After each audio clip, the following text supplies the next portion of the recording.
está conformado por el orador 1, Melissa Mares Ortiz, el orador 2, Caridad García Terán, el auxiliar Arturo Segura Jiménez y el equipo 420, que es el equipo en contra, está conformado por Leonardo Ríos Lagúnez como orador 1, como orador 2, Sergio Alcántara Chávez, y como auxiliar Carla Yolanda Peña.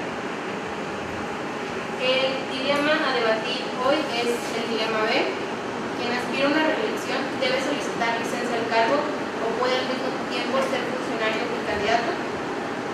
Antes de empezar voy a leer las reglas básicas. Cada equipo contará con un total de 15 minutos para realizar su exposición. El tiempo será cronometrado en forma regresiva a partir del momento en el cual el moderador ceda el uso de la voz. Se les solicitará a los oradores indicar el momento en el cual ha concluido su exposición y en el momento el cronómetro será detenido.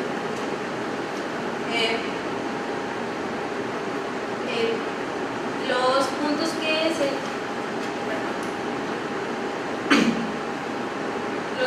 que se les resulte difícil memorizar los pueden citar, pero no será permitido leer los argumentos.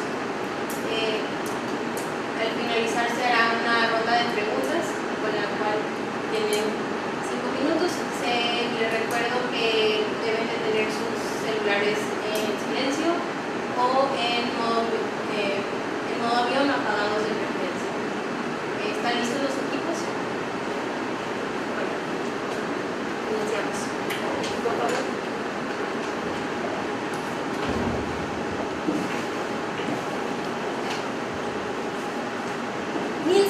Teotlac, Tehuantin equipo 750 y Juantehuatzin Miexempa y Papatitlactoa Amecuatzin.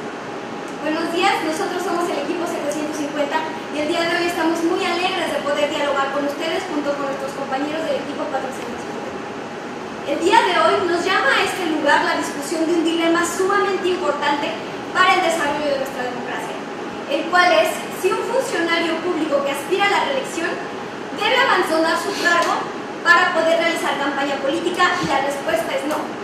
Un funcionario público que aspire a la reelección puede permanecer en su cargo al mismo tiempo que realiza campaña. Para poder nosotros explicar esto, creemos prudente comenzar analizando dentro de nuestro marco conceptual qué es la reelección. El Diccionario Universal de Términos Legislativos establece la reelección como esa posibilidad jurídica que tiene un individuo de aspirar a continuar con un cargo y realizar campaña mientras termina el ejercicio de la misma. Históricamente, la reelección ha estado profundamente ligada a los movimientos sociales de nuestro país, siendo impulsora de los grandes movimientos de los siglos XIX y XX, uno de ellos la Revolución Mexicana. Al finalizar la Revolución Mexicana, el Partido Nacional Revolucionario en el año de 1933 propuso la prohibición de la reelección, argumentando que esto proporcionaba la participación de enclaves políticos que no permitían el desarrollo y la circulación de las élites políticas que tan sanas son para una democracia. Este fue un tema tabú hasta el año de 1964, cuando el Partido Popular Socialista propuso una reforma para reintroducir la reelección a nuestro sistema político y fue rechazada. No sería hasta el año de 2014, dentro del cual la reforma político-electoral permitiría reintroducir la reelección a nuestro sistema político, modificando los artículos 59, 115 y 116 constitucionales. Todo esto argumentando los beneficios de la reelección dada la posibilidad de estabilidad política, de profesionalización de carreras políticas y la continuación de proyectos a largo plazo. Es por ello que el debate el día de hoy ya no es si es necesaria o no la reelección, sino cómo esta va a ser regulada para que se adecue a nuestras necesidades como una democracia contemporánea. Una vez esclarecido esto, procederemos a esgrimir nuestros argumentos. El primero, es esencial que para este dilema nosotros hablemos acerca de los derechos políticos, pero los cuales, compañeros, no se limitan únicamente a votar y ser votado. Es sumamente necesario reconocer el derecho a hacer campaña política. Esto lo sustentamos nosotros en el artículo 25 de la Convención Americana de Derechos Humanos, el artículo 23 del Pacto Internacional de Derechos Civiles y Políticos, el artículo 41, fracción segunda de nuestra Constitución, la recomendación y observación 25 del Comité de Derechos Humanos de la Organización de las Naciones Unidas y finalmente, incluso en la LEGIPE nosotros podemos observar en el artículo 393 que aquellos candidatos con registro tienen el derecho a participar dentro de una campaña política. Entonces, limitar a aquellos funcionarios que quieran ser reelectos su participación dentro de las campañas políticas sería una grave violación a sus derechos políticos. Segundo, como lo vimos históricamente, una de las propuestas por las cuales se reintroduce la reelección en nuestro sistema político es la continuidad de proyectos. Es el que un proyecto que inicia una administración se pueda continuar. Entonces, lo que se busca es que un funcionario pueda permanecer aún más tiempo dentro de su cargo. Al momento de nosotros obligarlo a que se separe del mismo, estaríamos atentando contra este aspecto primordial de la reelección. E incluso, nosotros tenemos que contemplar que a nivel nacional se contempla reelección dentro de las figuras legislativas. E imaginemos un caso hipotético, el cual ya fue propuesto por la ministra Margarita Luna, en el cual todos los diputados de una localidad decidan aspirar a la reelección y se les obligue a separarse de su cargo. Por ello, debería de paralizarse el trabajo legislativo, el cual beneficia a la ciudadanía. No lo creemos. Tercero, constitucionalmente no existe ninguna prohibición para que aquellos que buscan la reelección deban abandonar su cargo. Esto lo sustentamos en la elección de inconstitucionalidad 50-2017, que establece que todas las normas que hablan de la reelección, ninguna establece que los funcionarios que buscan la reelección deban abandonar su cargo, por lo cual sería totalmente inconstitucional el prohibirles esto. Y finalmente, como cuarto argumento, nosotros proponemos que la separación del cargo no debe ser obligatoria, sino voluntaria. Hemos observado todos los argumentos que benefician el que un candidato que desea ser reelecto pueda permanecer en su puesto y al mismo tiempo hacer campaña, y lo cual lo continuaremos argumentando a lo largo de nuestra participación. Es cuanto. Se tiene el tiempo y cómo encontrar.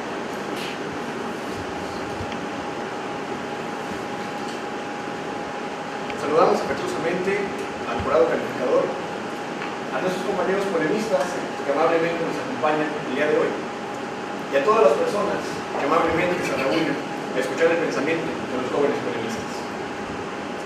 Mi nombre es Leonardo Ríos Lagunes y de la mano de mi compañero Sergio Alcántara Chávez defenderemos que todo aquel funcionario público que busque la reelección debe forzosamente pedir licencia al cargo. Y para ello nos serviremos de definir dos conceptos básicos para desarrollar nuestra argumentación.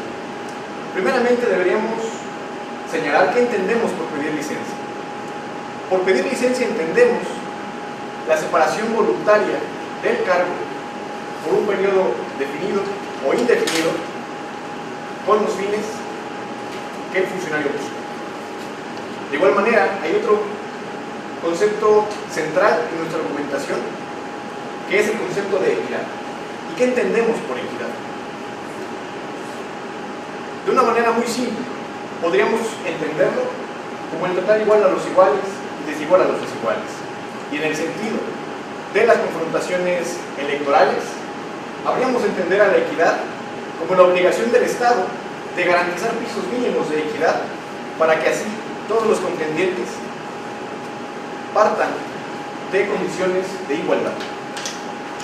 Esto se señala en la Convención Americana bajo el artículo 23.1, el cual señala la obligación de los estados de tener elecciones periódicas y auténticas. Exigir, como mencionábamos, exigir licencia a un candidato es para asegurar la equidad de las contiendas, porque de no exigirle la licencia estaríamos enfrentando al ciudadano con el Estado para acceder al Estado, lo cual manifiesta claramente una situación de desventaja y de vulnerabilidad a la ciudadanía.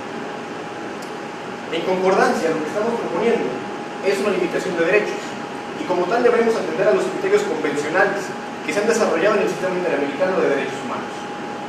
Primeramente debemos tomar aquel criterio vertido en el caso Castañeda-Gutmann contra México, en el cual la Corte Interamericana determinó que las limitaciones a los derechos políticos deben ser razonables y proporcionales. En ese sentido, salvaguardar la equidad y la posibilidad de toda persona de acceder a un cargo público es un criterio razonable.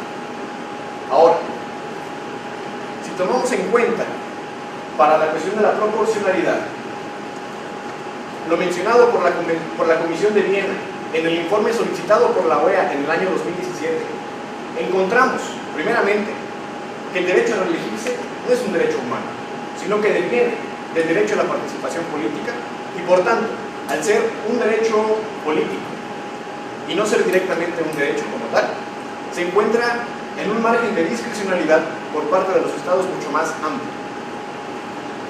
Es en ese sentido en el que no encontramos un derecho humano concreto, en el cual la posibilidad de limitarlo se encuentra a la merced de los estados.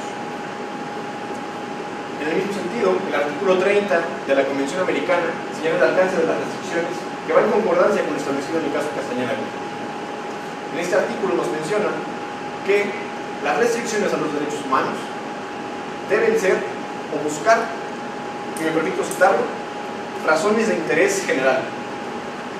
Claramente, la parcialidad en las contiendas y la justicia a la hora de acceder a un cargo público, por supuesto, que es una razón de interés general. Por último, retomamos la tesis 2/2012 del Tribunal Electoral, en el cual retoma a la equidad como uno de los principios rectores para todo proceso de reelección, junto con la certeza, la legalidad, la objetividad y la imparcialidad. Es a la luz de estos argumentos bajo los cuales desarrollaremos nuestra argumentación. Es cuanto.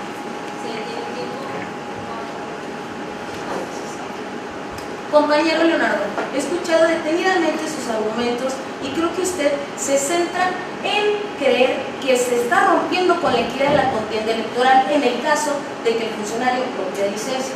Pero en un primer momento, compañero, creo que estamos cayendo en una inadecuada concepción de lo que es la equidad. Precisamente usted mencionaba al inicio, la equidad no consiste en tratar a todos igual, sino igual a los iguales y desigual a los desiguales. Entonces podemos ver que si la reelección es una figura jurídica especial, distinta a los demás, obviamente no se le puede contemplar que se le trate de la misma manera y se le aplican las mismas restricciones, compañero. Igualmente creo necesario ampliar esta concepción de lo que es la equidad, por lo cual me permitiré citar qué es la equidad electoral según el Diccionario Electoral del Instituto Interamericano de Derechos Humanos. Y cito: consiste en remover obstáculos que generen condiciones injustas para la participación de algún grupo o sector. La equidad electoral se traduce en una competencia política justa, compañero. Aunado a esto, podemos ver que en este caso al que se le está imponiendo un obstáculo es a ese funcionario que aspira a la reelección, compañero. Entonces realmente el hecho de obligarlo a pedir licencia es donde recaería la inequidad en la contienda electoral y también donde recaería la injusticia, compañero. Porque yo les cuestiono, el hecho de que él no pida la licencia obstaculiza a los demás para poder registrarse como candidatos, para poder realizar campaña, para poder acceder a los recursos públicos, para poder acceder a tiempo en radio y televisión. No, compañeros, yo creo que en este caso, si nos centramos en lo esencial de lo que es la equidad en la contienda electoral, que es remover los obstáculos, por un lado, el hecho de que no pida licencia no le está generando ningún obstáculo a los demás, pero al que sí le genera el obstáculo es a ese ciudadano en específico, funcionario, que quiere reelegirse. ¿Por qué? Porque se le está imponiendo un obstáculo. El obligarlo, inclusive creo que ustedes caen en una contradicción. Al inicio definen la licencia como voluntaria, compañero, y eso es lo que nos preocupa a nosotras, como mi compañera Melissa. Acabamos de proponer que no debe ser obligatoria como lo pretende el dilema, debe ser opcional. Entonces, el hecho de que ustedes defiendan que obligatoriamente se tiene que separar del cargo, compañero, pues podemos ver que se está cayendo en una contradicción. Les reitero, el obstáculo se le está imponiendo a esta persona y aunado al derecho a realizar campaña, que ya mencionamos que emana del derecho a poder ser electo, porque no se pueden separar, inclusive se le está violentando este derecho, compañero.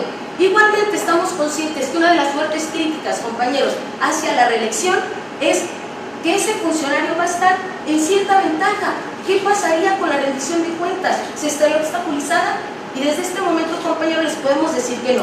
¿Por qué? Porque contamos con instituciones, compañeros, contamos con un marco normativo.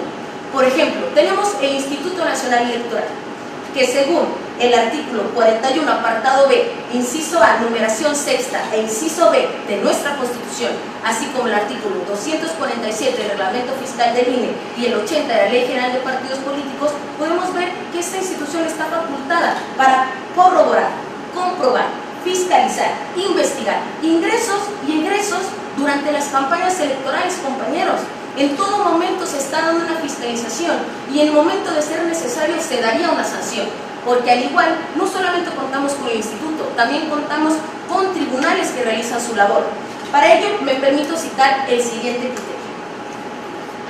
La sentencia de la Sala Regional de Jalapa del Tribunal Electoral del Poder Judicial de la Federación en los casos de numeración 115 del 2017 y acumulado 647 del 2017, el cual resolvió confirmar, compañeros, la sentencia del Tribunal Electoral del Estado de Veracruz, donde se determinó que el partido Movimiento Ciudadano, en alianza con la Revolución Democrática, rebasaron el tope de campaña, compañeros, lo que provocó que se anulara la elección, compañeros. Entonces yo reitero, ya contamos con las instituciones, contamos con un marco normativo, no hay que tener miedo. Si se llega a dar un acto antijurídico, será sancionado y castigado, compañeros. Entonces, no veo por qué seguir limitándole el derecho, obstaculizándole que en la contienda electoral a una persona que quiere darle continuidad a sus proyectos, una persona que quiere seguir luchando por la ciudadanía, compañeros. Me gustaría que me respondieran a estos cuestionamientos. Es cuanto.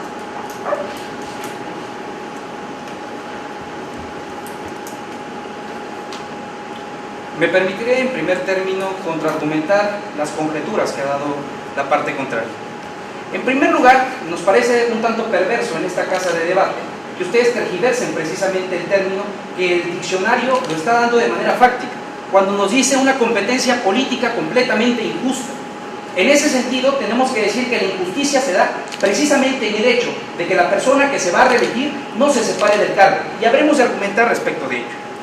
La contradicción a la que ustedes hacen referencia a nosotros, tenemos que decirle que tenemos que equiparar la cuestión de la licencia y de lo que es la separación del cargo y por supuesto lo que significa la reelección. Nos parece más bien en esta casa que tal vez no se comprendió muy bien los términos, no se comprendió muy bien los temas, o más específicamente se hacen conjeturas al azar y no precisamente argumentos. En este sentido tendremos que decir que la reforma constitucional del año 2014 significó ciertos retos para el sistema político de nuestro país. Tendrían retos sustanciales. El primero, que se evitaran competencias inequitativas. El segundo, que la reelección desembocara en autoritarismos y cacicazgos. Y el tercero, que no provocara la inestabilidad de las bancadas partidistas al interior de los congresos locales. En este debate habremos de defender una tesis específica.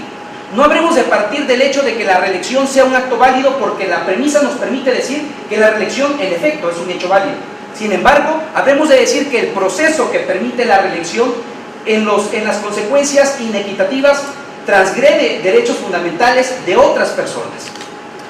Ahí habremos de vertir nuestro primer argumento, que es principalmente el principio de justicia y equidad, aquel de tratar igual a los iguales y desigual a los desiguales.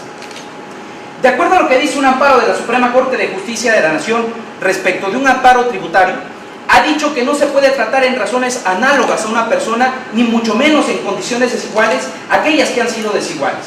En ese sentido, Aristóteles, en un sentido completamente histórico, nos dice que lo justo es tratar a los iguales como iguales, y lo justo mismo también es tratar como desiguales a aquellos que son desiguales.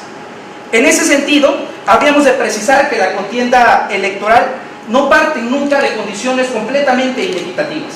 Y es ahí el factor del Estado que tiene que dar las competencias equitativas para que no se sigan en desigualdades.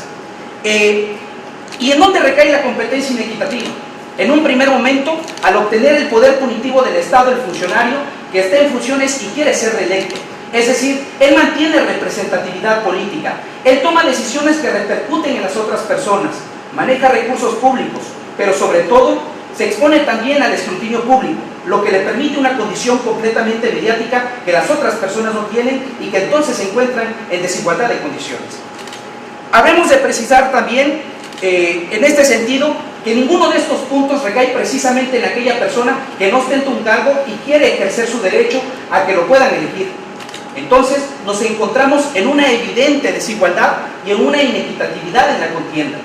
Podrá estar aquí en boga si esto tiene relevancia o no para ganar la contienda, pero lo que nunca podrá estar en boga es que es precisamente la inequitatividad la que sí existe dentro de la contienda y la que no debe permear en un proceso completamente político.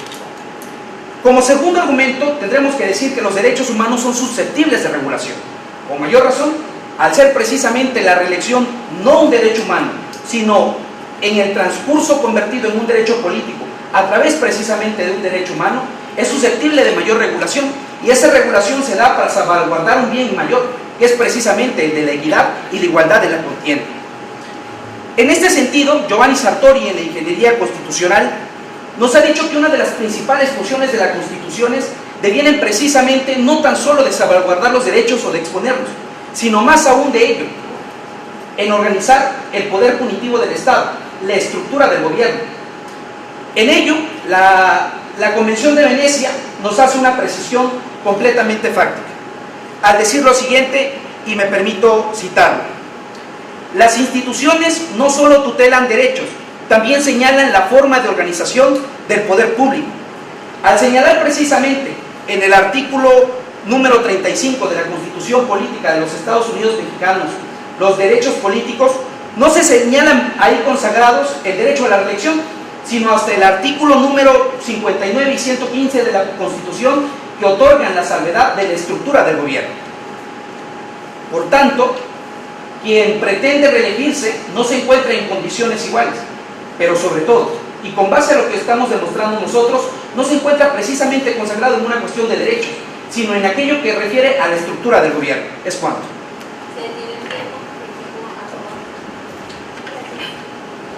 Compañeros, podemos observar que ustedes insisten en su argumento sobre la inequidad, la cual, compañeros, debemos aclarar que esta no existe. Existiría inequidad en el momento de que por el hecho de permitirle realizar campaña a este funcionario público se coartara el derecho a realizar campaña para el resto de los candidatos, lo cual, como podemos observar, no es el caso. Y además, estamos de acuerdo en que ningún derecho es absoluto, por lo cual este derecho, el derecho a hacer campaña, también debe ser regulado. Y para esto nosotros encontramos que ya existe una regulación, la cual está sustentada en la acción de inconstitucionalidad 50/2017, la cual establece lo siguiente, y me permito citar. A. Las siguientes regulaciones no tendrán que aplicarse de la siguiente manera. A. No podrán realizarse actos de campaña en días y horas hábiles para su cargo. B. No se podrán utilizar recursos públicos, ya sea humanos, materiales o económicos. C. No podrán utilizar personal de nómina para actos de campañas. Y D. Debe permitirse cumplir la campaña con las obligaciones inherentes a su cargo. Dentro de nuestro caso práctico, nosotros podemos observar que la candidata Julia Martínez está cumpliendo con todas y cada una de estos requisitos, por lo cual su actuación dentro de la campaña para nada vulnera la participación del resto de los candidatos. Además, tenemos que comprender que en el momento en el que se le está obligando a la candidata a realizar la separación de su cargo, ella se encuentra trabajando por muchos de los más grandes sentires sociales que el pueblo le exige. Uno de los principales es la desigualdad de género. Por lo tanto, obligarla a separarse de su cargo sería interrumpir este trabajo que se hace en pro de la ciudadanía. Continuando con este caso, nosotros podemos encontrar que existe cierta obligación por parte de los medios de comunicación al estos cuestionarle asuntos de la campaña mientras ella se encuentra en horas hábiles, para lo cual lo único que tiene que hacer la candidata es negarse a contestar mientras se encuentre dentro del ejercicio de sus funciones.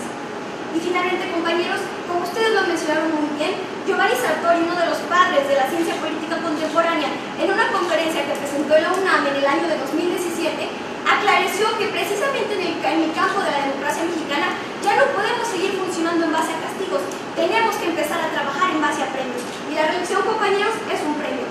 Entonces, al momento en el que nosotros estamos exigiendo a un candidato abandonar su cargo para poder realizar campaña, no estamos ofreciéndole un premio, sino un castigo. Y además, compañeros, es necesario recordar que dentro de los modelos de marketing político contemporáneos, la figura del suplente se ve invisibilizada. Por lo tanto, al momento de la candidata ser obligada a pedir licencia, tendría que tomar su lugar un suplente el cual la ciudadanía no conoce y el cual conscientemente no eligió. Entonces, posiblemente su ejercicio sería legal, mas no sería legítimo. Y para sustentar este punto, quiero preguntarles a ustedes, compañeros, ¿pueden decirme ambos el nombre del suplente de su presidente municipal? ¿Es cuánto? Se detiene el tiempo. Equipo en contra. Gracias. Como lo han mencionado nuestros compañeros polemistas, habría que tomar el caso concreto como un punto de partida para entonces determinar si la solicitud obligatoria de la licencia del cargo es una medida válida. Y es precisamente en el caso concreto en donde se manifiesta de manera clara que la distinción entre las horas hábiles de trabajo y las inhábiles en el ámbito político son una línea demasiado difusa. Porque si bien es cierto que una persona trabaja en un horario determinado, la verdad es que hablando de cuestiones políticas, la investidura sigue a la persona. Es entonces que un ser humano, aun cuando no esté en horas de su trabajo, si representa el poder del Estado, si representa una figura pública de autoridad, entonces esa investidura, para bien o para mal, lo sigue a donde va. Es por tanto que incluso en el caso concreto se manifiesta como en actividades políticas propias de cualquier funcionario, como el de la funcionaria Julia Martínez Izquierdo, en el caso concreto, muchas actividades se ven viciadas por las actividades de campaña. Es en tal sentido que separarla del cargo es necesario también para garantizar un ambiente bajo el cual la equidad política, no únicamente en cuanto a los recursos, sino también en cuanto a las posibilidades y a la visibilización de cada candidato, sea una realidad. De igual manera, habríamos de recordar aquel criterio que la Corte Interamericana ha desarrollado a través de su jurisprudencia, en el cual habla de situaciones en las cuales el Estado propicia la vulneración a derechos humanos. Es en tal sentido que la teoría del riesgo creado toma una especial importancia a la hora de las cuestiones electorales. Si bien es cierto que los derechos políticos pertenecen a una primera generación de derechos humanos, en la cual el deber principal es el de respetar y no obstruir, es también una realidad que a través del desarrollo jurisprudencial se comprueba que la obligación de garantizar, contemplada también en el artículo 1.1 de la Convención Americana, es aplicable también a los derechos políticos, y más aún cuando la estabilidad de la democracia se ve en juego. Y es precisamente, compañeras, ustedes lo mencionaban al principio de su disertación, que la reelección ha sido una figura satanizada en el pasado y que hemos retomado actualmente. Y es cierto que la reelección puede ser un premio. Sin embargo, en el marco de las democracias modernas, no podemos cometer los mismos errores que cometimos a principios del siglo pasado o incluso del antepasado. Un sistema de reelección sin los pesos y contrapesos necesarios para garantizar la parcialidad, la igualdad y en todo sentido el respeto a los derechos humanos de todas las personas en una sociedad democrática, para alcanzar estos ideales tenemos que tomar medidas positivas, medidas para salvaguardar la estabilidad de la democracia.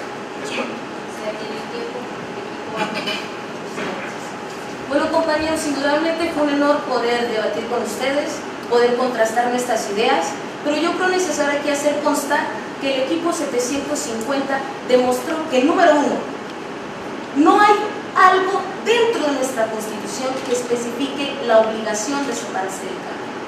Número dos, el principio de la reelección como fundamento de darle continuidad a los proyectos, así que obligarlos a pedir licencia, ya estamos en una contradicción primordial del hecho de que se dé la reelección en nuestro país. En un segundo término, creo que dejamos muy claro que concibiendo que la concepción de la equidad es evitar los obstáculos, compañero, ¿qué obstáculos? Porque es algo que quiero recalcar, que no me respondieron, ¿qué obstáculos se tienen los demás candidatos cuando se les permita quedarse en el cargo? Al contrario, lo único que se le está estableciendo un obstáculo es a él, porque para poder ejercer su derecho a realizar campaña, tiene obligatoriamente que pedir licencia, compañero, cosa que no me respondieron. En cuarto momento, quiero hacer constar aquí y dejar sobre la mesa que no podemos dejar de lado los derechos políticos que aquí están en contraste. Número uno, el derecho a realizar campaña establecimos que obviamente emana del poder ser electo, como lo establece el artículo 25 del Pacto Internacional de Derechos Civiles y Políticos. Igualmente, compañeros, creo que es necesario llevar más allá este análisis, porque la reelección, como ustedes también lo mencionan, es relevante. Aquí el tema a tratar era precisamente cómo entonces debe de regularse esta. Entonces, compañeros, me gustaría cuestionarles, ustedes siguen fehacientemente creyendo que la obligatoriedad va a beneficiar a nuestra ciudadanía, por ejemplo, en el caso particular de la continuidad de los proyectos, como lo mencionamos en el caso hipotético, yo creo que no, compañeros. Entonces, en este momento, igualmente hacer constar, tener cuidado de nuestras definiciones, compañeros. En una definición original mencionan que la licencia debe ser voluntaria, se cae en una contradicción, porque en este caso pretenden ustedes que sea obligatoria. ¿Es cuánto?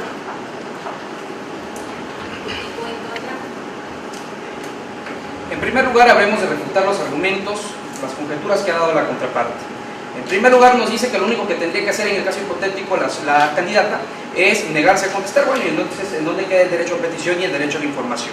Nos dicen que la reelección es precisamente un premio, y que lo dice Sartor. En efecto, sí lo dicen, pero lo que no está en boga la cuestión de la reelección, está en boga la cuestión de separarse o no del cargo. Lo tercero, le habré de contestar la pregunta de quién es el suplente de mi candidato municipal, que soy de Cozolecaque, del estado de Veracruz. El presidente es Cirilo Vázquez Parisi y su suplente es Rafael Romero. Ahora, tomen en cuenta un punto totalmente jurídico, cuando tenemos que prever también la derrotabilidad de las normas que esto implica. Y tenemos que decirles aparte que la separación del cargo en un proceso de reelección nace precisamente del bloque de constitucionalidad. Y respecto a los obstáculos, estar en el poder de una persona y encontrarse en condiciones de desigualdad, inequidad política, representa un obstáculo para la otra persona. Y lo último que le tenemos que decir, ¿en serio la campaña es un derecho humano? Tendríamos que definir entonces qué significa un derecho humano y entonces qué significa la campaña. Habremos de vertir un último argumento, que es respecto de los recursos públicos y el uso faccioso de ellos. Michel y Cejudo dicen que los recursos públicos se pueden cortar incluso desde los programas anteriores a su uso efectivo. Es decir, que un programa desde su diseño puede estar fraccionado y los recursos públicos en muchas ocasiones dependen principalmente del poder que se encargue en un municipio a cargo, y es principalmente el ejecutivo de ese municipio que recaería en la presidencia municipal. Lo otro que tenemos que decir, que si nosotros queremos dar certeza a la ciudadanía por un sentido totalmente de confianza y un sentido social, es de verdad completamente honesto que se separe para que no haya triquiñuelas y no se halle dentro del proceso vicios.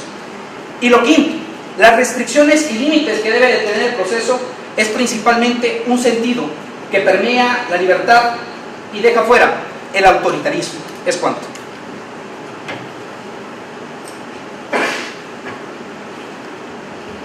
A continuación se pasará a la ronda de preguntas. Cada equipo tiene un total de 5 minutos para responder las preguntas. Si se exceden el tiempo no serán penalizados, pero al equipo se le dará el mismo tiempo que excedieron para que estén en igualdad de circunstancias. Empezamos con el equipo a favor.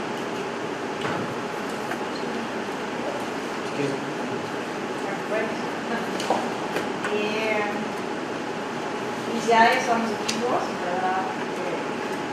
La argumentación, la argumentativa de los equipos es excelente. Bueno, voy a empezar con Melissa. En este caso, la persona que se busca reelegir tiene una buena reputación, tiene generales, ¿no? Tiene una agenda que ha impulsado en materia de género, hay como una percepción positiva de su candidatura. Mi pregunta es, ¿han considerado en qué casos se podrá restringir en algunos casos que no se permita la reelección? Estoy pensando en un caso en que una persona que ha ejercido un cargo público, presidente municipal, que tenga una percepción negativa por parte de la ciudadanía, que no goce de un modo honesto de vivir, en términos de un requisito constitucional, ¿se le debería de permitir la reelección a este tipo de personas? Muchas gracias. Y creo que una respuesta a esto es claro que no podemos nosotros tomar las legislaciones de otros países y aplicarlas tal cual en el caso mexicano, es necesario hacer una comparación, pero una respuesta muy similar la podríamos encontrar con la ley de ficha limpia que se aplica en Brasil, en la cual todos aquellos funcionarios que ya tengan un registro de corrupción, de desaprobación, de un modo deshonesto de vivir, no pueden presentarse para las próximas elecciones. Entonces, en este caso, en el caso hipotético, la candidata goza de una buena percepción dentro de la ciudadanía y no tiene hasta ese momento ningún argumento en su contra por el cual se le deba de impedir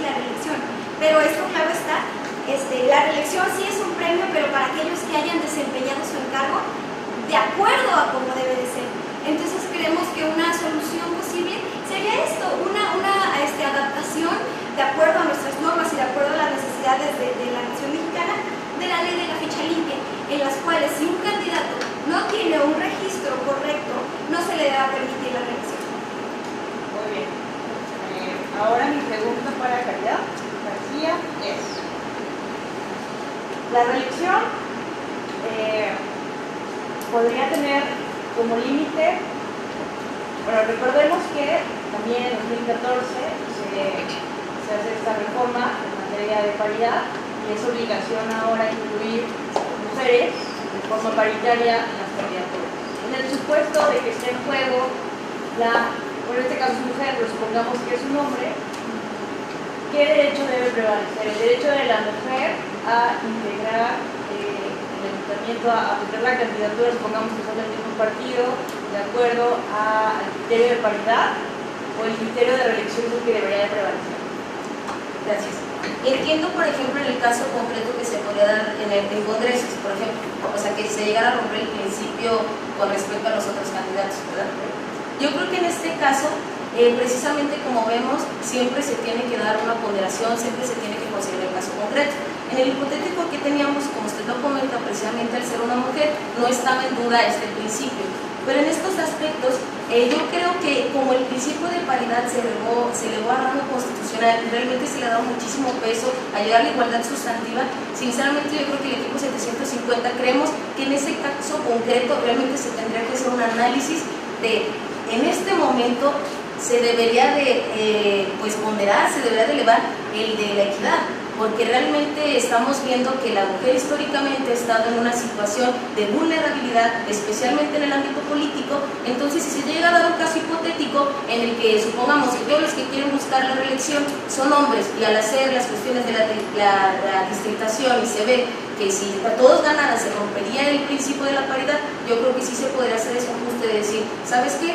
En este momento se debería tal vez abogar más bien por el principio de la equidad y se le debería de dar mayor importancia al principio de equidad.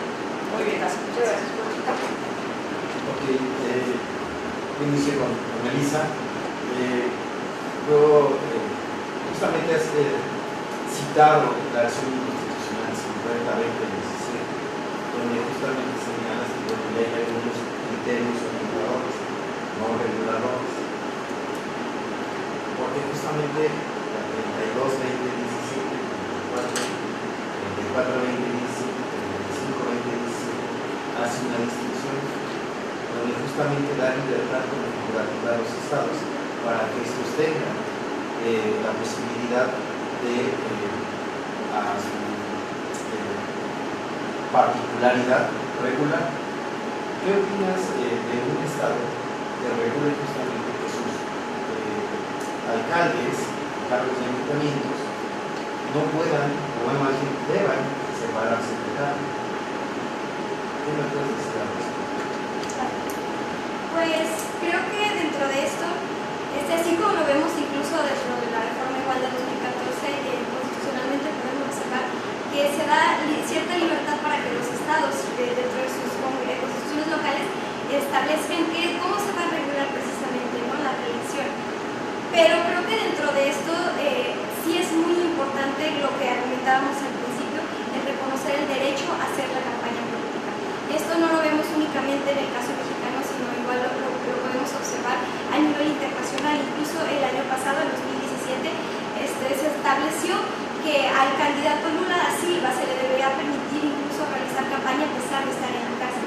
Entonces sí debe existir esa libertad para que los congresistas locales determinen qué se debe hacer, pero siempre debemos de buscar que se maximicen los derechos. Y entonces, como empezamos a ver dentro del panorama el derecho a la campaña, lo ideal sería que se maximice este derecho mientras no se viole, como lo argumentamos primeramente, el derecho a hacer campaña del resto de los candidatos.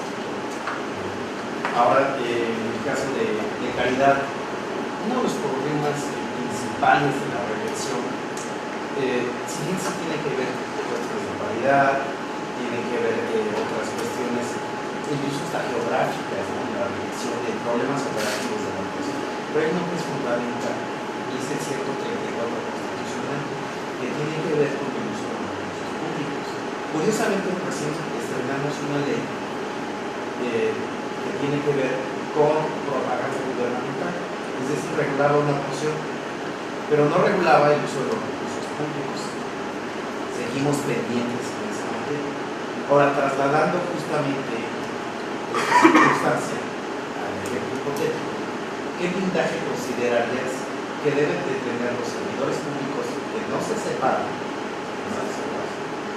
para que efectivamente no tengamos problemas con el uso de los recursos públicos? ¿Qué blindaje debería existir? La pregunta la hace con respecto a lo que deberían de hacer las instituciones formales, ¿verdad? Sí. Perfecto.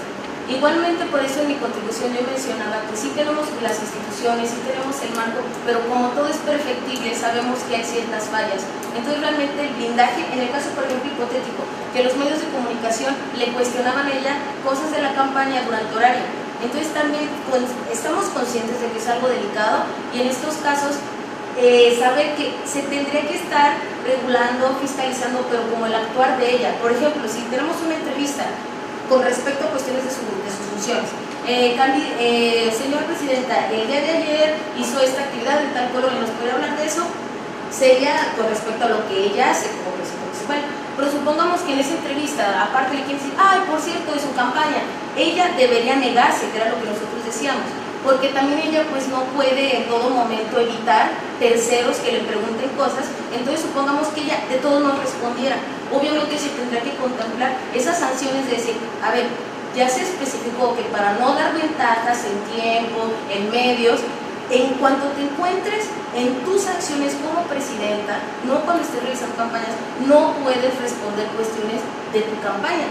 Entonces, mientras ella se niegue, no pasaría nada, como nosotros lo mencionábamos. Entonces, yo creo que el blindaje es que se tendría que dar una muy buena fiscalización, tanto en recursos, que es lo que mencionábamos, que pues ya existen esas facultades, sería como prestar mucha atención a la fiscalización, y por otro lado también en los medios, porque tendrían que sancionarse de manera muy expedita de, acaba de suceder esto en medios, sancionar, porque no podemos controlar por completo el ámbito político.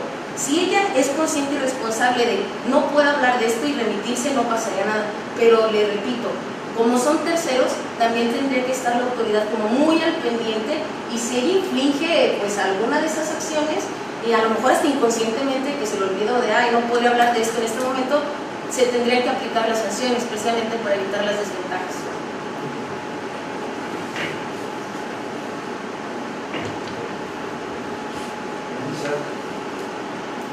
Desde tu perspectiva muy crítica, ¿qué factores o elementos en el contexto de la figura de la represión afectan la equidad de una comunidad?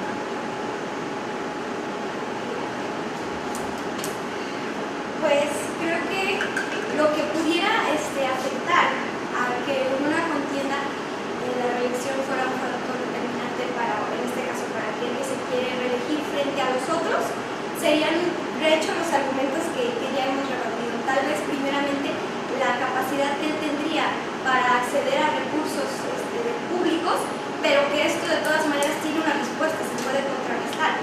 Incluso en las elecciones que acabamos de pasar en 2018, el INE tuvo un gran registro de denuncias, de precedentes, que a comparación de otras elecciones era algo inaudito, a las cuales se les dio un gran seguimiento. Entonces, podría ser que tuviéramos este problema de intento de tomar recursos públicos, pero ya contamos con una respuesta para atacar esto. Incluso también podríamos tener relativo a la publicidad que el candidato pudiera hacer de sí mismo, o la publicidad que terceros pudieran hacer, pero también contamos con un reglamento y con una sanción que van a tañir a lo mismo. Entonces, sí pudiéramos contemplar como que distintos peligros de la reelección, pero todos estos los hemos ido y se han ido trabajando a lo largo de las leyes para poder ofrecerles una respuesta. Por lo cual, el plantear que tal vez en un caso hipotético volviéramos a tener una dictadura como la que presenciamos el siglo pasado sería algo bastante difícil. El poder creer que la reelección nos podría conducir a una nueva forma de autoritarismo también sería bastante difícil, porque nos encontramos incluso con el ascenso no solo de los partidos políticos como oposición, sino incluso, como lo menciona Gianfranco Pascuino, de la sociedad misma como oposición. Entonces, ante este aumento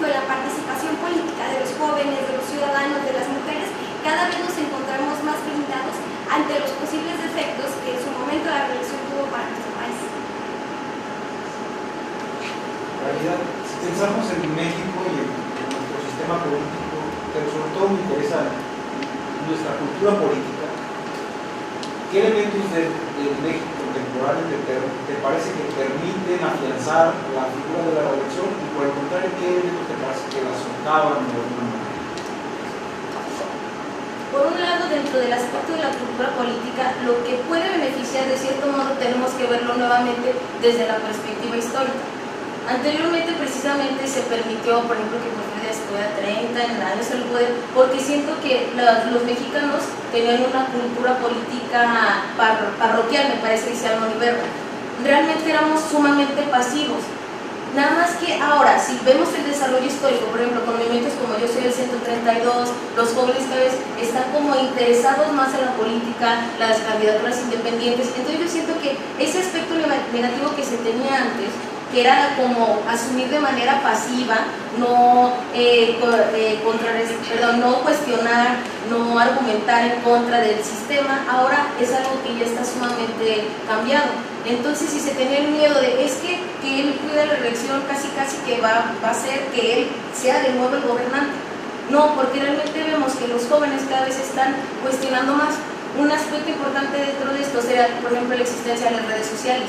En las redes sociales estamos viendo que se dan muchas movilizaciones precisamente para socavar esa cultura política que antes se tenía. Ya estamos siendo más activos.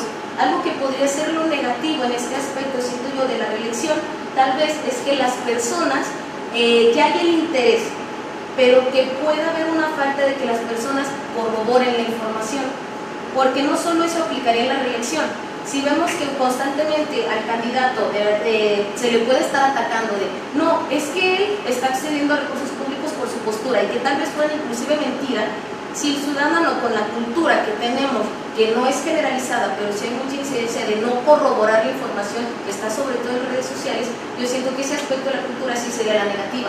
Entonces la positiva podría ser que en dado caso, como antes, comparado antes, somos una ciudadanía muchísimo más activa. Entonces podemos llegar a cuestionar, podemos llegar a decir, ¿sabes qué? La verdad, no me gustó tu mandato, entonces el hecho de que te vas a reelegir no te da por sentado que tú vas a volver a ser el representante. Y el negativo, pues que sí tenemos como ciudadanos, decir, él va a estar en el ojo del agua probablemente, en el ojo del huracán, perdón, porque van a estar insistiendo en que él está en ventaja y está en ventaja y está en ventaja, o difamándolo, se tendría que corroborar toda esa información. Entonces ese es el aspecto tanto negativo como positivo que podría darse dentro de la cultura del país. ¿Puede usted agregar más preguntas? No. Bueno, a continuación vamos a pasar con las preguntas del equipo 420, que es el equipo en contra. Tienen 5 minutos más 5 minutos extra. Ok.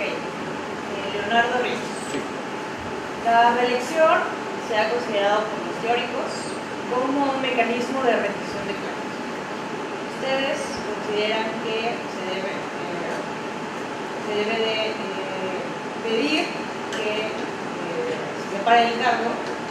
Entonces, ¿cómo fortalecerían o qué otros mecanismos de rendición de cuenta podrían fortalecerse desde la postura que ustedes tienen? Porque se le está pidiendo separarse del cargo. ¿Se podría evaluar de otra manera el ejercicio de su cargo si le pedimos que se separe? En cuestiones de una revisión sobre el uso de los recursos públicos, hablando entonces de una cuestión administrativa, tenemos órganos de control, organismos autónomos por naturaleza, que vigilan el cómo se utilizan los recursos públicos, las acciones de los gobernantes, y en ese sentido, aún si le exigimos la licencia a un candidato que pretende reelegirse, existe un órgano especializado, entonces, para que lleve cuenta de las acciones hechas por el gobierno que pretende reelegirse, y de esta manera podemos tener un sistema de reelección con contrapesos y un sistema de fiscalización que pueda llegar a ser efectivo. ¿Puedo aportar? Su pregunta fue, ¿se podría evaluar de otra manera su gestión? Bueno, a eso va su pregunta. Yo creo que sí. Separándose del cargo sí se puede evaluar su gestión a través principalmente de la experiencia que se ha vivido con ese candidato. siendo funcionario en el ejercicio de sus funciones, pero que ahora se separa del cargo. Pero ese halo y ese hilo de trayectoria de propuestas ya hechas o no hechas permiten evaluar al candidato. No afecta. Vamos con la segunda pregunta, Sergio. Sí. ¿Pedir licencia realmente sería suficiente para garantizar la equidad en la contienda electoral?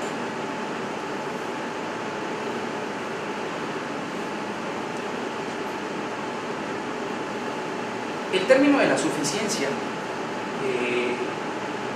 tenemos que equiparar qué significa entonces suficiencia. Me parece que suficiencia significa cubrir varios puntos para llegar al fin específico. En este caso, la equidad dentro de la contienda. Si bien es cierto que no se encuentra en un punto sustancial como un todo, el pedirle que se separe del cargo, sí puede ser una condición totalmente necesaria para que exista la equidad.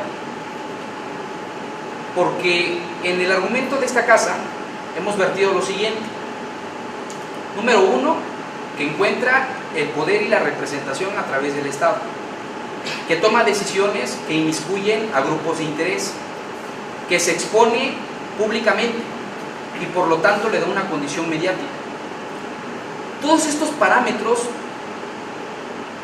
conducen a un hilo partiendo de diferentes trayectos de desigualdad, desde diferentes puntos de vista. Soy de un grupo de interés, él habla a través de su persona como presidente municipal, siendo candidato al mismo tiempo porque busca reelegirse, y de alguna manera me manda un mensaje político hacia yo que voy a votar por él. En segundo lugar, en el uso faccioso, por ejemplo, de los recursos públicos. Hay un estudio de la Cruzada Nacional contra el Hambre que da México Evalúa, en donde dicen que se encontraron poco más de 6,000 programas federales, estatales y municipales. En esos programas, la tendencia era a favorecer a 400 municipios a través de la Cruzada Nacional contra el Hambre. Eso fue en el año 2013. Cuando estaban las elecciones, los primeros municipios que aparecían para ser favorecidos por la Cruzada Nacional contra el Hambre eran precisamente en donde iban a haber elecciones. Hay un uso faccioso, de acuerdo a los estudios de Michel y Cejudo, y de acuerdo a lo que replica México Evalúa a través de su documento, la Cruzada Nacional contra el Hambre, que hay un uso faccioso de los recursos públicos incluso antes de que los programas sociales lleguen a las personas. Y lo tercero, por cuanto hace a la exposición pública. Yo no me encuentro en igualdad de condiciones con una persona que mantiene el poder, que está constantemente contestando preguntas, que está constantemente en los medios a nivel municipal respondiendo sus preguntas acerca de mi cargo, que una persona que no tiene esos medios de comunicación. Tal es el caso, por ejemplo, de candidatos incluso independientes y de otro tipo de candidatos o candidatos que simplemente no tienen ningún cargo público.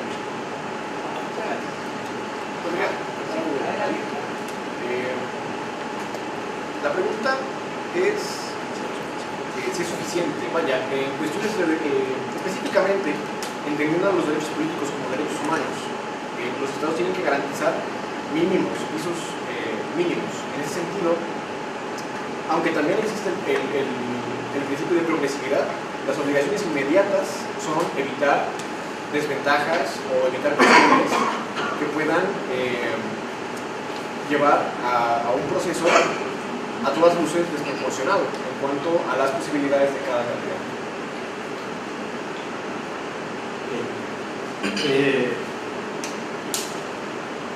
Bueno, la reelección, como ustedes la plantean, justamente una posición que defienden es que los servidores públicos deben ser aceptados. Imaginemos un congreso local, Colima, 16 miembros, todos deciden reelegirse. Un ayuntamiento, presidente, regidores, síndicos, deciden quedan vacíos los espacios por la obligación de esa situación. ¿Qué opinan ustedes de esto? Bueno, en cuestiones de interés público, como ya hemos mencionado, un trabajador, un obrero, no tiene la misma naturaleza, su trabajo no tiene la misma naturaleza que un trabajador del Estado. Mientras que el obrero trabaja para solventar sus necesidades, sostener a su familia, el servidor público también lo hace, pero con la carga adicional de que su trabajo es relativo al funcionamiento del Estado. Entonces, en ese sentido, creo que sería razonable establecer una regulación en cuanto a quienes pueden reelegirse para, en primer momento, no invadir el principio de paridad y, por otro lado, no ocasionar cuestiones como la que plantea para que no se vacíe el poder legislativo en este caso. Si habría casos a pensar que no se puede separar. Claro, no hay nada absoluto. Es decir, tanto la postura de nuestra contraparte como la nuestra aceptan casos bajo los cuales se tendría que ceder. Sin embargo, esta cuestión en cuanto al poder legislativo sería algo, digamos, muy específico y particular, diferente al caso de la reelección del poder ejecutivo. Acotando ¿puedo acotar la pregunta? En primer lugar, tendríamos que decir, como al inicio de este debate, que el nuevo modelo a partir de la reforma constitucional del año 2014 planteaba esos retos sustanciales, que las bancadas partidistas no se quedaran sin candidatos por medio de la elección. Bueno, en un ejercicio completamente lógico, si se quieren reelegir y quieren separarse de su cargo, que lo hagan, entran los suplentes. Voy a continuar contigo, Sergio. Señalabas en la última parte de la respuesta que dabas a esta Alejandra que es necesario que se separen, porque justamente los servidores públicos demuestran constantemente que sus acciones van dirigidas, ¿no?, a tener un control, para hacer un mercadeo, ¿no?, de sus acciones de gobierno, para remover recursos públicos hacia su favor. Entonces, aquí es interesante esto, ¿no?, porque ¿cuánto tiempo, si desde que llegan al cargo, ¿no?, hacen estas acciones? ¿Cuánto tiempo deben separarse para que no realicen estas actividades? Si desde que llegan al mandato empiezan con estas actitudes, ¿realmente 80 días serán suficientes para salvaguardar algo de la contienda electoral? Para que esa contienda sea imparcial, para que exista una equidad en la contienda, ¿cuánto tiempo es necesario? Digo, hay casos interesantes como en Estados Unidos, donde no existe la separación de cargo. El presidente sigue siendo presidente aunque esté reelecto. ¿Cuánto tiempo es suficiente? ¿O qué sería lo que deberíamos hacer para problematizar qué solución? Dado que su pregunta no va contraria a la postura, sino que permite un punto de vista particular. Usted me pregunta cuánto tiempo. Habré de responderle a lo último de lo que voy a decir ahora. Me parece sustancial que el tiempo no es una condición suficiente y que tendríamos que tomar otras medidas alternas. ¿Como cuáles? La vigilancia hacia las funciones y hacia el ejercicio de las funciones del candidato que se pretende reelegir. Es decir, que a las autoridades a las cuales ellos estén sujetos manden como un tipo de auditores, se me ocurre, un margen de la sociedad civil organizada, puede ser asociaciones civiles mismas, que se encarguen, como México contra la corrupción, de vigilar permanentemente al funcionario que quiere reelegirse, para que, acompañado de esta vigilancia de la autoridad y de la sociedad civil, sumado al tiempo, pueda haber una cuestión más sustancial dentro de este ejercicio que se pretende realizar.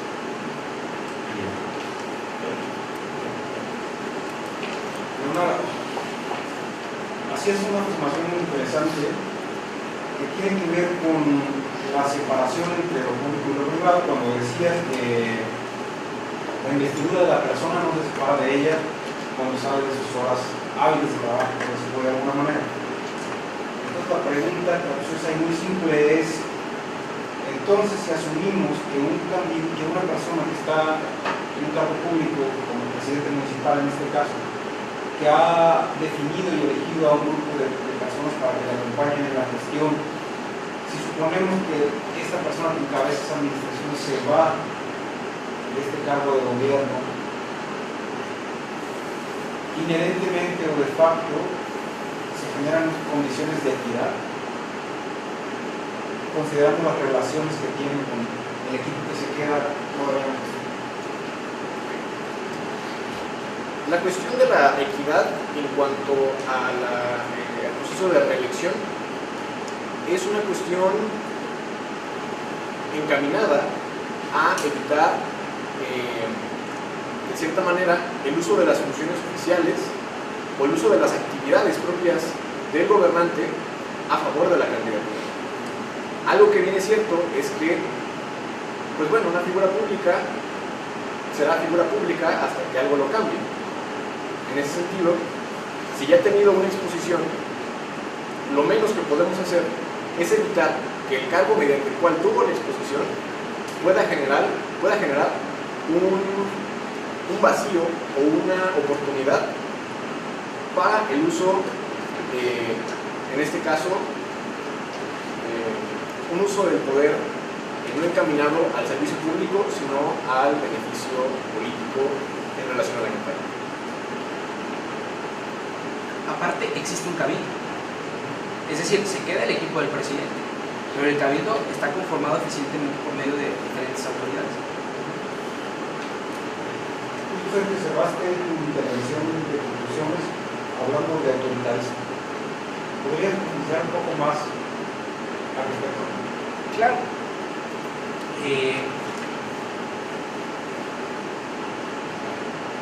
Hay dos sucesos históricos. Por supuesto, en relación con la figura de la reelección. Sí, por supuesto. Hay dos sucesos históricos en América Latina. El primero, el que versa sobre Cuba. ¿Cómo comienza la Cuba de Martí? Pues precisamente a través de estas aspiraciones liberales de la igualdad, la libertad y la justicia.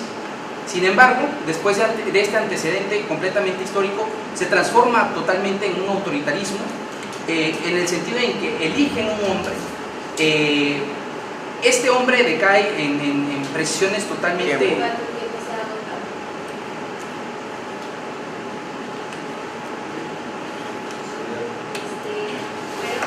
Se da por concluidas el debate por conocerse las fases del mismo. Se les pide a los equipos y al público en general que salgan de la sala para que el jurado pueda hacer una deliberación y ahorita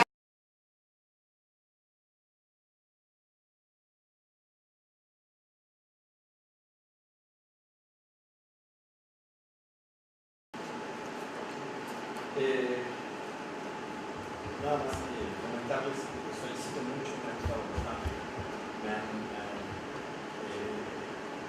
hecho recordar muchísimas cosas, la verdad es que México, este país, es esperanzador al ver muchas cosas como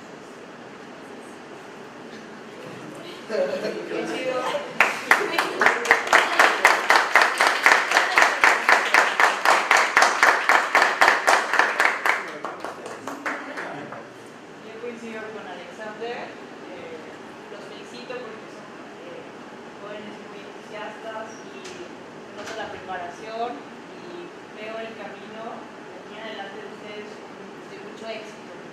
Entonces, no tengo observaciones ahorita. De fondo, los felicito, les deseo mucho éxito en la ronda. Sí, gracias.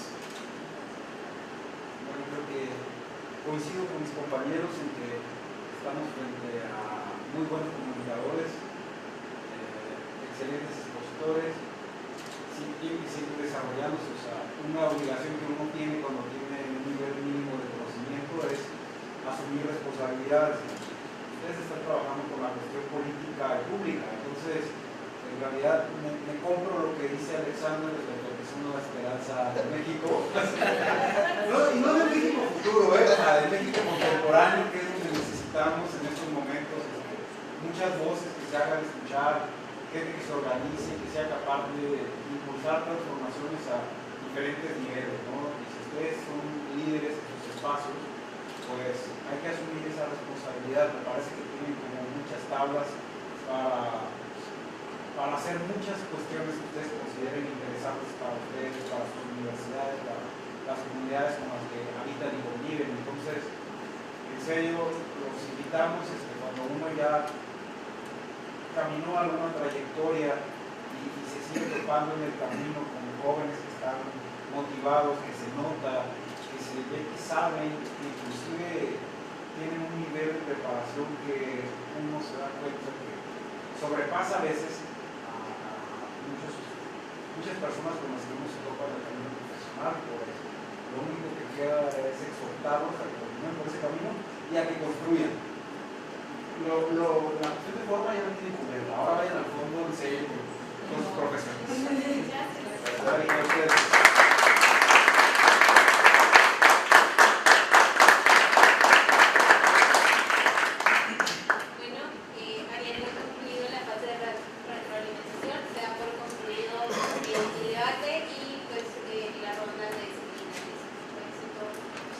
Gracias. Gracias.